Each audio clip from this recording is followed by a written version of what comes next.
എല്ലാവർക്കും നമസ്കാരം. Virtual vibes the little ആൻഡേൻ്റെ പുതിയൊരു വീഡിയോയിലേക്ക് എല്ലാവർക്കും സ്വാഗതം. നാളെ മാർച്ച് 25 കൃഷ്ണപക്ഷ ഏകാദശിയാണ്. അതായത് ചൈത്രമാസത്തിലെ കൃഷ്ണപക്ഷ ഏകാദശി ആയതുകൊണ്ട് അതിനെ നമ്മൾ പാപമോചനി ഏകാദശി എന്നാണ് വിളിക്കുക. അപ്പോൾ നാളെ പാപമോചന ഏകാദശിയാണ്. പാപമോചന ഏകാദശി തിഥി തുടങ്ങുന്നത് മാർച്ച് 25 5:05 AM മുതൽ മാർച്ച് 26 3:45 AM വരെ ഏകാദശി തന്നെയാണ് നിൽക്കുന്നത്. അതുകൊണ്ട് തന്നെ ഈ ഏകാദശി എടുക്കുന്നത് ഇപ്പം നമ്മുടെ സാധാരണക്കാരായിട്ടുള്ള ആൾക്കാരൊക്കെ ആദ്യത്തെ ദിവസം, അതായത് മാർച്ച് 25 ഏകാദശി വ്രതം എടുക്കുക. മാർച്ച് 26 പാരണ ചെയ്യും. അത് ഉച്ചയ്ക്ക് ശേഷം വൈകുന്നേരമാണ് പാരണ ടൈം ഏറ്റവും നല്ലത് എന്ന് പറയുന്നത്. പിന്നെ സന്യാസിമാർ, മോക്ഷം ആഗ്രഹിച്ച് കഴിയുന്നവർ, അല്ലെങ്കിൽ വിധവകൾ, അങ്ങനെയുള്ളവരൊക്കെ 2 ദിവസവും ഏകാദശി എടുക്കാറുണ്ട്. അപ്പോൾ കംപ്ലീറ്റായിട്ട് നിർജ്ജല ഏകാദശി എന്നുള്ള രീതിയിൽ ഇതെടുക്കാം, അല്ലെങ്കിൽ ഫലാഹാര ഏകാദശി എന്നുള്ള രീതിയിൽ എടുക്കാം. അപ്പോൾ 2 ദിവസം എടുക്കുന്നവർക്ക് അതികഠിനമായ രീതിയിലും ഏകാദശി എടുക്കാം. ഇനി ആരോഗ്യ പ്രശ്നമുണ്ട് എങ്കിൽ ഫലാഹാര ഏകാദശി എന്നുള്ള രീതിയിൽ വ്രതം എടുക്കുന്നതാണ് നല്ലത്. പാരണ സമയം എന്ന് പറയുന്നത് മാർച്ച് 26 1:45 PM മുതൽ 4:10 PM വരെയാണ് നമ്മൾ സമയം പറയുന്നത്. അതിൽ തന്നെ എപ്പോഴും മധ്യാഹ്ന സമയത്ത് പാരണ എടുക്കുന്നതിനേക്കാൾ നല്ലത് സായാഹ്നത്തിൽ എടുക്കുന്നതാണ്. അതുകൊണ്ട് തന്നെ 4 മണി 4:10 ഉള്ളിൽ ആയിട്ട് പാരണ ചെയ്യുന്നതാണ് നല്ലത്. ഹരിവരാസര സമയം സമാപിക്കുന്നത് മാർച്ച് 26 9:15 AM അപ്പോൾ 9:15 AM ശേഷം ആണ് പാരണ ചെയ്യേണ്ടത്. അതുതന്നെ സമയം പറഞ്ഞത് 1:45 മുതൽ 4:10 PM വരെയുള്ള സമയമാണ് പാരണ സമയം. അപ്പോൾ ഏറ്റവും നല്ലത് ഒരു 3:30 ശേഷം പാരണ ചെയ്യുന്നതാണ്. ദ്വാദശി സമാപിക്കുന്നത് മാർച്ച് 27 1:43 AM അതുകൊണ്ട് തന്നെ പാരണ ചെയ്യുന്നവർ മാർച്ച് 26 തന്നെ പാരണ ചെയ്യണം. അതായത് ദ്വാദശിയും കഴിഞ്ഞു പോകാൻ പാടില്ല എന്നാണ്. അതുകൊണ്ട് മാർച്ച് 26 തന്നെ പാരണ ചെയ്യണം എന്നാണ് പറയുന്നത്. ഏകാദശി വ്രതം എടുക്കുമ്പോൾ എങ്ങനെയൊക്കെയാണ് എന്നുള്ളതൊക്കെ നമുക്ക് എല്ലാവർക്കും അറിയാവുന്നതാണ്. പൂജാവിധിയൊക്കെ രാവിലെ എഴുന്നേറ്റ് കുളിച്ച് സങ്കല്പം എടുക്കുക. ഞാൻ അങ്ങനെ കയ്യിൽ വെള്ളം വെച്ച് സങ്കല്പം എടുക്കുക എന്നാണ് പറയുക. അതായത് ഞാൻ വ്രതം എടുക്കാൻ പോവുകയാണ് എന്ന് മനസ്സിനെയും ശരീരത്തിനെയും ഭഗവാന്റെ നാമത്തിൽ നമ്മൾ അത് പറയുകയാണ്. നമ്മളത് എടുക്കാൻ പോവുകയാണ് എന്നുള്ള നിശ്ചയം എടുക്കുക. അതിനെയാണ് സങ്കല്പം എടുക്കുക പറയുക. അങ്ങനെ സങ്കല്പം എടുത്തതിന് ശേഷം ഭഗവാന്റെ ഫോട്ടോ ആണെങ്കിലും അല്ലെങ്കിൽ വിഗ്രഹമാണെങ്കിലും നമ്മൾ അഭിഷേകം ചെയ്യുക എന്നുള്ളതാണ് പറയുന്നത്. വിഗ്രഹമാണെങ്കിൽ അഭിഷേകം ചെയ്യാം, അല്ലാന്നുണ്ടെങ്കിൽ ഫോട്ടോ ആണെങ്കിൽ നമ്മൾ എന്തായാലും ഒരു കിണ്ടിയിൽ തുളസിയിലിട്ട് വെള്ളം തീർത്ഥജലം ഉണ്ടാവണം. പിന്നെ നെയ്വിളക്കാണ് കൊളുത്തേണ്ടത്. നെയ്വിളക്ക് കൊളുത്തിയിട്ടാണ് പ്രാർത്ഥിക്കേണ്ടത്. പിന്നെ വേണ്ടത് നമുക്ക് കളഭം തൊടിയിക്കുക, അല്ലെങ്കിൽ ചന്ദനം തൊടിയിക്കുക. പിന്നെ മഞ്ഞ നിറത്തിലുള്ള പൂക്കളാണ് അവൈലബിൾ ആണെങ്കിൽ മഞ്ഞ നിറത്തിലുള്ള പൂക്കൾ കൊണ്ടാണ് അർച്ചന നടത്തേണ്ടത്. അല്ലെങ്കിൽ വെള്ള നിറത്തിലുള്ള പൂക്കൾ കൊണ്ടും തുളസി കൊണ്ടും നമുക്ക് അർച്ചന ചെയ്യാം.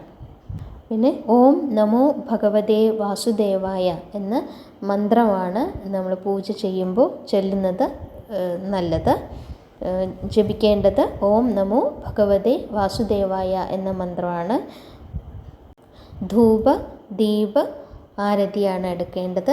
ധൂപ ആരതി പിന്നെ ദീപമാരതി, നെയ്വിളക്ക് വെച്ചിട്ടുള്ള ആരതിയാണ് എടുക്കേണ്ടത്. അതിനുശേഷം നൈവേദ്യം വെക്കണം. നൈവേദ്യം വെക്കുക എന്ന് പറയുമ്പോൾ അത് നമ്മൾ കടലമാവ് കൊണ്ട് ലഡു ഉണ്ടാക്കിയിട്ട്, അതായത് തുളസിയില ചേർത്തിട്ടുള്ള ലഡു എന്നാണ് പറയുന്നത്. എപ്പോഴും തുളസിയില ഇൻക്ലൂഡ് ചെയ്തിട്ട്, അഥവാ പായസമാണെങ്കിലും ലഡു ആണെങ്കിലും തുളസിയില അതിനകത്ത് ഉണ്ടാവണം എന്നാണ് പറയുന്നത്. ആ രീതിയിലാണ് ഭഗവാന് നൈവേദ്യം ഉണ്ടാക്കേണ്ടത്. എന്നിട്ട് നന്നായിട്ട് പ്രാർത്ഥിക്കുക. നാമങ്ങൾ നമുക്ക് ഭഗവാന്റെ ഏത് നാമങ്ങൾ വേണമെങ്കിലും ചൊല്ലാം. ഓം നമോ നാരായണായ നമ, അച്യുതായ നമ, അനന്തായ നമ, അമൃതായ നമ, ഗോവിന്ദായ നമ, ഗോപാലായ നമ. ഏത് നാമം ചൊല്ലും ചെയ്യാം. ഓം നമോ ഭഗവതേ വാസുദേവായ എന്നുള്ള മന്ത്രമാണ് പൂജ ചെയ്യുമ്പോൾ ജപിക്കേണ്ടത്. അത് ഒരു 108 തവണ രാവിലെ ജപിക്കുന്നത് നല്ലതാണ്. ഇനി നമുക്ക് നാളത്തെ ദിവസം ചെയ്യാൻ പറ്റുന്ന 2 വഴിപാടുകളെ കുറിച്ചാണ് പറയുന്നത്. 2 വഴിപാടുകൾ എന്ന് പറയാൻ കാരണം നാളെ പാപമോചന ഏകാദശിയാണ്. 2 തരത്തിൽ നമ്മുടെ എന്ത് കാര്യത്തിനാണ് നമ്മൾ ചെയ്യുന്നത് എന്നനുസരിച്ചിട്ട് 2 വഴിപാടാണ് നാളത്തെ ദിവസം ചെയ്യാനായിട്ട് പറയുന്നത്. ഒന്നാമത്തത് സാമ്പത്തിക പുരോഗതിക്കായിട്ട്, അല്ലെങ്കിൽ സാമ്പത്തികമായ പ്രശ്നങ്ങൾ അലട്ടുന്നവർക്ക് വേണ്ടിയിട്ടുള്ള ഒരു വഴിപാടാണ് പറയുന്നത്. സാമ്പത്തിക പ്രശ്നങ്ങൾ ഇല്ലാതാക്കുന്നതിന്, ജീവിത പുരോഗതിക്ക് വേണ്ടിയിട്ടുള്ള ഒരു വഴിപാടാണ് പറയുന്നത്. അത് ഏകാദശി ദിവസം, അതായത് നാളെ മാർച്ച് 25 വൈകുന്നേരം ഭഗവാന്റെ മുമ്പിൽ, മഹാവിഷ്ണുവിൻ്റെ മുമ്പിൽ നെയ്വിളക്ക് കൊളുത്തിയതിന് ശേഷം കടലമാവ് കൊണ്ട് ഉണ്ടാക്കുന്ന ലഡു ആണ് ഭഗവാന് സമർപ്പിക്കേണ്ടത്. നാളത്തെ ലഡു സമർപ്പണം, അതായത് തുളസിയില ഇട്ട് ലഡു സമർപ്പണം തന്നെയാണ് വഴിപാടായിട്ട് പറയുന്നത്. എന്നിട്ട് ഭഗവാന് അത് നൈവേദ്യം വൈകുന്നേരം ചെയ്തതിന് ശേഷം ആ ലഡു എന്ത് ചെയ്യണം, പ്രസാദം എന്നുള്ള രീതിയിൽ നമ്മുടെ വീട്ടിലെ എല്ലാ അംഗങ്ങൾക്കും കൊടുക്കണം എന്നാണ് പറയുന്നത്. അപ്പോൾ ദാനം ചെയ്യുന്നത് എപ്പോഴും എല്ലാ ഏകാദശിയിലും നമ്മൾ പറഞ്ഞിട്ടുണ്ട്, ഏകാദശി പുണ്യം കിട്ടണം എന്നുണ്ടെങ്കിൽ ദാനം ചെയ്യണം എന്ന് പറയും. അത് നമുക്ക് വേറെ രീതിയിൽ പുറമേക്കാർക്ക് ചെയ്യാൻ പറ്റും. ഇത് പ്രസാദ വിതരണമാണ്. അത് ഏതൊരു പൂജ വീട്ടിൽ ചെയ്യുകയാണെങ്കിലും ഒരു പ്രസാദം ഉണ്ടാവും. ആ പ്രസാദം വീട്ടിലുള്ളവർക്ക് കുറച്ചാണെങ്കിലും അതെല്ലാവർക്കും കൊടുക്കണം. എങ്കിലേ നമ്മൾ ആ ചെയ്ത പൂജയ്ക്ക് ഫലം കിട്ടുള്ളൂ എന്നാണ് പറയുന്നത്. അപ്പം വീട്ടിലെ എല്ലാവർക്കും ആ ലഡു കൊടുക്കുക. അതാണ് ഒന്നാമത്തെ വഴിപാട് എന്ന് പറയുന്നത്. ഏറ്റവും സിമ്പിളായിട്ട്, ഏറ്റവും ലളിതമായിട്ട് ചെയ്യാൻ പറ്റുന്ന വഴിപാടുകളെ കുറിച്ചാണ് ഞാൻ പറയുന്നത്. ഇനി രണ്ടാമത്തെ വഴിപാട്, നാളത്തെ ദിവസം പാപമോചന ഏകാദശി ദിവസം ചെയ്യേണ്ട രണ്ടാമത്തെ വഴിപാട് എന്ന് പറയുന്നത് കുട്ടികളുടെ പുരോഗതിക്കായിട്ട് ചെയ്യുന്ന വഴിപാടാണ്. കുട്ടികളുടെ പുരോഗതിക്കായിട്ട് ചെയ്യുന്നത് എന്ന് പറയുന്നത് എന്താണ്, ഭഗവാനെ ആരാധിക്കുമ്പോൾ നമ്മൾ കളഭം അല്ലെങ്കിൽ ചന്ദനം തൊടിയിക്കണം എന്നാണ് പറയുന്നത്. ഭഗവാനെ ചന്ദനം അല്ലെങ്കിൽ കളഭം എന്ന് പറയുന്നത് ഒരു പ്രത്യേക ഏറ്റവും ഇമ്പോർട്ടൻ്റ് ആയിട്ടുള്ള കാര്യമാണ് നാളത്തെ പൂജയിൽ. അപ്പോൾ ആ ഒരു കളഭം അല്ലെങ്കിൽ ചന്ദനം ഉണ്ടല്ലോ, ആ ചന്ദനം നാളത്തെ ദിവസം മുതൽ, നാളത്തെ പൂജാ ദിവസം മുതൽ എന്നും കുട്ടികളുടെ നെറ്റിയിൽ 12 ദിവസം ചേർത്ത് വെച്ച് കൊടുക്കണം എന്നാണ് പറയുന്നത്. നെറ്റിയിൽ 12 ദിവസത്തേക്ക്, നാളെ മുതൽ നാളെ വൈകുന്നേരത്തെ ചെയ്യുന്ന പൂജയ്ക്ക് ശേഷം അത് പ്രസാദമായിട്ട് എടുത്തിട്ട് അപ്പം മുതൽ പിന്നെ 12 ദിവസത്തേക്ക് കുട്ടികൾക്ക് അത് തൊട്ട് കൊടുക്കണം എന്നാണ് പറയുക.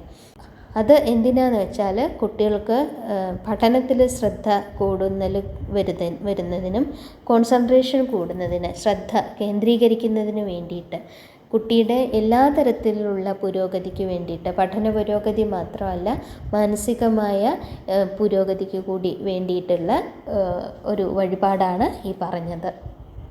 അപ്പോൾ ഇത് ചെയ്ത് നോക്കുക. കുട്ടികൾക്ക് വേണ്ടിയിട്ടും നമ്മുടെ ജീവിത പുരോഗതിക്ക് അല്ലെങ്കിൽ സാമ്പത്തിക പുരോഗതിക്ക് വേണ്ടിയിട്ടുള്ള 2 വഴിപാടാണ്.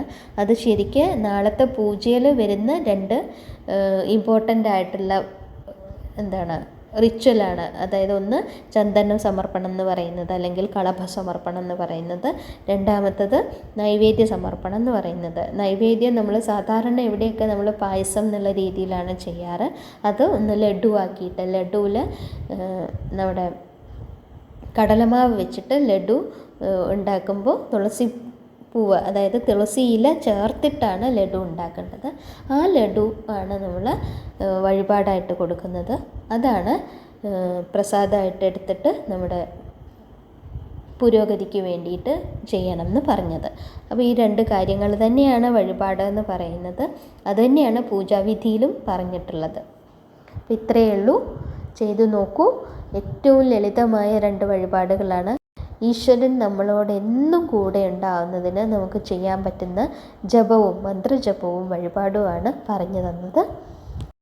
എല്ലാവർക്കും ഈശ്വരൻ്റെ അനുഗ്രഹം ഉണ്ടാവട്ടെ എന്ന് പ്രാർത്ഥിച്ചുകൊണ്ട് നിർത്തുകയാണ്. അപ്പോൾ എല്ലാവർക്കും നന്ദി, നമസ്കാരം.